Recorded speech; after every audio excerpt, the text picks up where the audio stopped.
Hi there, welcome to another policy whiteboard session. The reason why I do these particular sessions is simply because I've been asked over and over again in our customers' boardrooms and our prospective customers' boardrooms to share our do's and don'ts of policy management. What have the most successful organizations done? What have other organizations done that, where they've actually failed, and what were the lessons learned there? So today's policy whiteboard sessions, and I wanted to welcome you, it's a good name because I'm filming this here in my office within PolicyMedical, which is in the Great White North. So we're here in Toronto, Ontario, Canada, filming this today. So today's session is actually about who should manage a policy management system. So whether it's an intranet that you have, an in-house system, or a niche document or policy management system, the question comes up time and time again, who should manage that? And do we need to hire a full-time person to actually do that? So I'll answer the second question first, so kind of backwards. You do need somebody to manage that, but you don't need a full-time person to do so.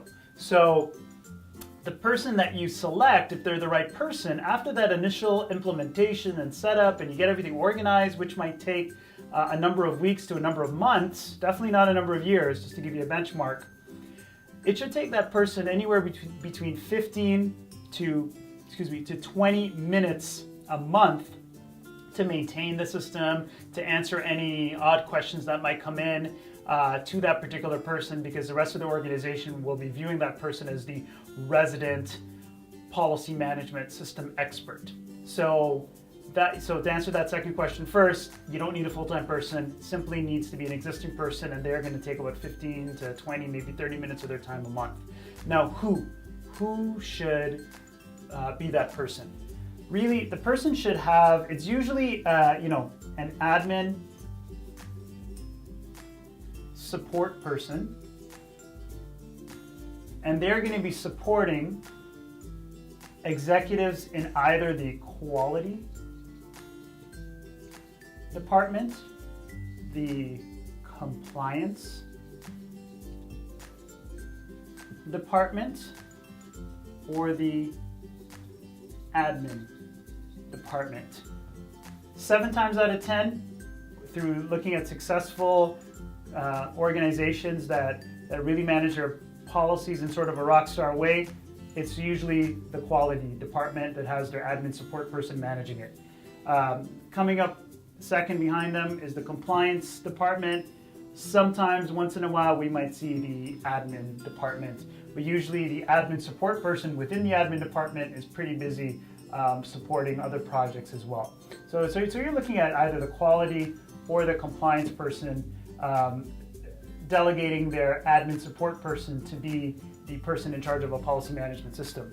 Now, the person here, the caveat is this person has to have certain base level skills. They need to know Microsoft Office inside and out. Those are just basic skills. They got to know how to use Microsoft Word, Excel, PowerPoint, everything, and use that stuff flawlessly. They need to have a very solid working knowledge of web-based technology. So they do not need to be an engineer. They simply need to know, number one, and bear with me here because I've heard it all over the last 14, 15 years, they need to know what the internet is. They need to know how to browse and search the internet. It would help if they are also users of social media sites like Facebook, LinkedIn.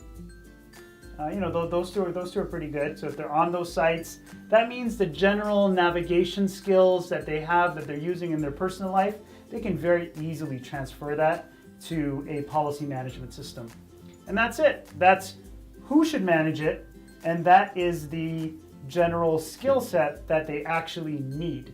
And we actually have a policy administrator job description that we can probably include as a link, hopefully, underneath this particular whiteboard session video.